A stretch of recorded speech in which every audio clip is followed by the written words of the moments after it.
pensée dans la parole, s'il veut. Alors, c'est Romains 12, verset 15.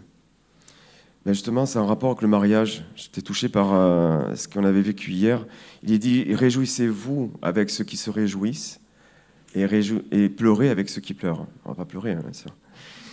Mais je pense que ça résume ce qu'on a vécu hier. On s'est réjoui avec ceux qui étaient réjouis lors de ce mariage. On s'est associé à cette joie qui n'était pas qu'une simple joie, mais qui était une joie apportée par Dieu, par l'Esprit Saint. Et je pense que ce verset résume un petit peu la vie chrétienne, quelque part, et les conséquences de ce que, en tant que croyants, on a reçu, tous ensemble aussi, par l'œuvre de Jésus-Christ. Et c'est marqué, réjouissez-vous avant, parce qu'il n'est pas forcément évident de se réjouir toujours avec ceux qui se réjouissent. Il n'est pas évident des fois de pleurer avec ceux qui pleurent, mais dans notre nature, c'est peut-être plus facile de pleurer avec ceux qui pleurent, plus facilement, que de se réjouir en d'autres circonstances avec ceux qui se réjouissent. Dans les deux cas, il faut l'action du Saint-Esprit. Il faut montrer qu'on a été placé sous sa lumière, la lumière de la grâce de Dieu, la lumière de l'évangile de Jésus-Christ. Pourquoi je dis ça ? Parce que pour se réjouir avec ceux qui se réjouissent, pour pleurer avec ceux qui pleurent, c'est s'associer vraiment de cœur avec ceux, soit qui sont dans la joie, ceux qui sont dans les épreuves, les pleurs, etc. Et ça peut se faire que par vraiment la joie qu'on en a reçue par Dieu, par le Saint-Esprit. La joie, c'est aussi un fruit de l'Esprit. C'est pas naturel. Et pleurer avec ceux qui pleurent, comme Jésus a pleuré aussi avec ceux qui pleuraient. C'est aussi avoir cette compassion qui vient pas de l'homme, qui vient de la compassion de Dieu, de ce cœur qui vraiment s'associe avec ceux qui sont dans la souffrance ou les pleurs. Mais c'est quand même un défi pour nous, chrétiennes, aussi.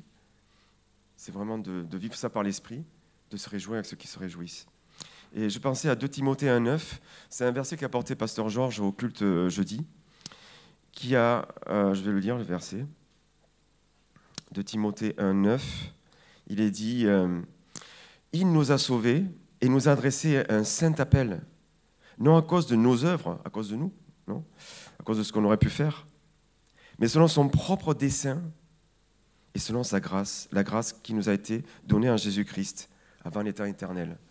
Après, on ne va pas détailler plus, mais selon son propre dessein, et Pasteur Georges avait signalé que ce mot avait un rapport avec les peines propositions que les données dans le tabernacle, qui était dans le saint lieu, et qui était sous la lumière aussi du chandelier, la lumière.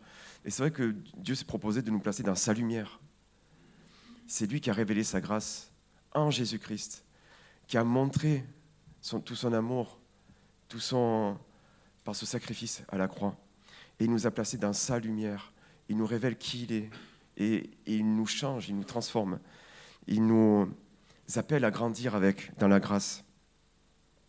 Et ça va nous encourager, parce qu'il nous en a donné les moyens, par sa lumière, de ne plus être centré sur nous-mêmes, d'être centré sur lui, de ne pas regarder à nous, mais de regarder à lui, tout le temps, fixant les yeux sur Jésus.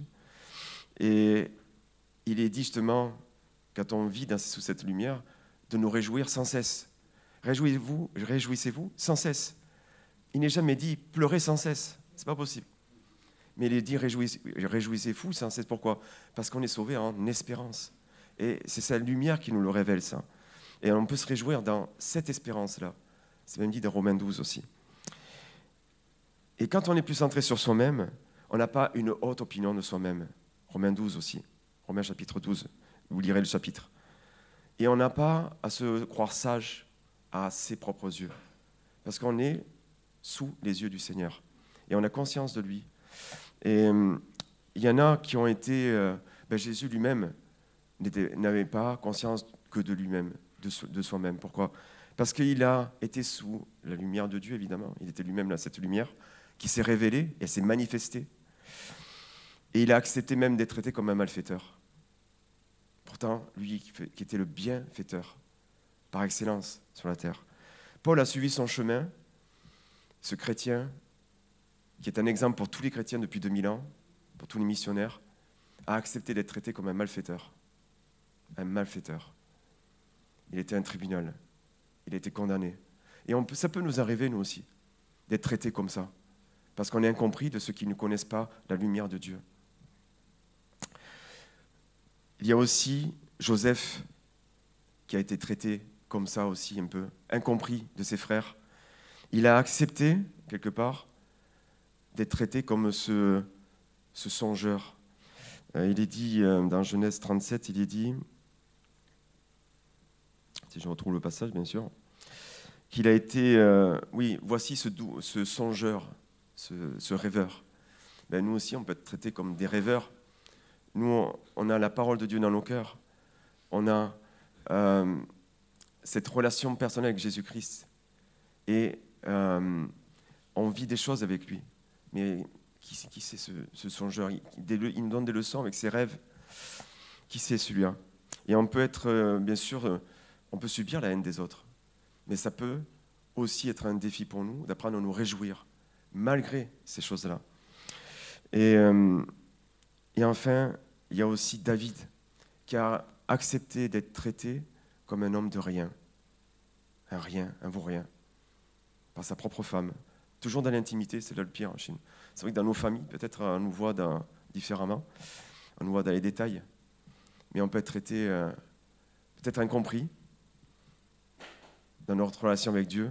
Et c'était le cas de David dans 2 Samuel 6, où sa femme lui a dit « Mais tu danses comme ça, tu te découvres. » Il n'était pas nu.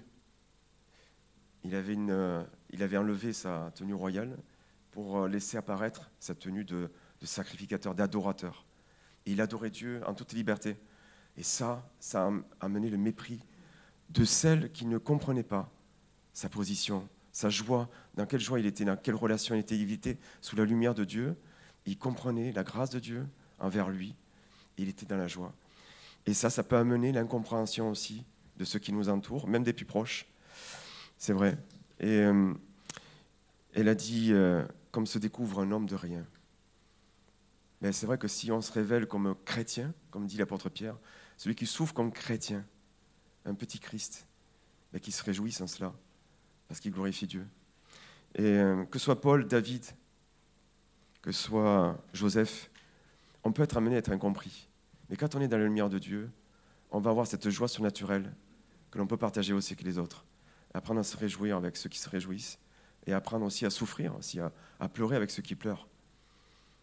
Et on peut rendre grâce à Dieu. Amen. On te dit Amen, Seigneur Jésus, parce que on se réjouit on n'était rien. On était, c'est vrai, cet homme de rien. Mais toi, tu as fait de nous tes enfants. Et même si on n'est pas compris de ceux qui nous entourent, on veut se réjouir dans ce salut. Cette merveille que tu as mis en lumière dans nos cœurs et que l'on veut partager avec tous ceux qui nous entourent. Et nous, ensemble, ici, on peut se réjouir parce qu'on est mis à part pour ça. On est dans ta présence. On est accepté. On est, quoi qu'on ait fait, quoi qu'on soit, on est d'abord tes enfants. Et on est dans ta lumière parce qu'on a le droit. On a accepté ce qu'a fait Jésus-Christ pour nous à la croix. Amen.